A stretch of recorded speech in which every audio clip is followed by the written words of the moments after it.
జీవించడం ఒక కళ. ఆ కళ ప్రతి ఒక్కరు నేర్చుకోవాలి.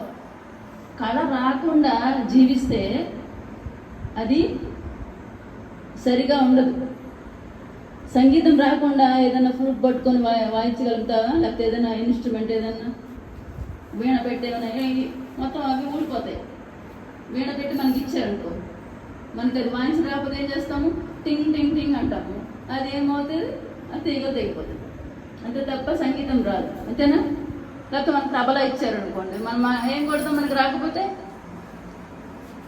సో ఏది మనకి రాకుండా వర్క్ చేసినా కూడా అది మనం ఏం చేస్తాము? తగలబెడతాం. ఏదైనా అంతే కదా, వంట అయినా అంతే, ఇంకో పని అయినా అంతే. సో జీవించే కళ మనకి రాకుండా మనం జీవిస్తే ఆ జీవితాన్ని కూడా తగలబెడతాం.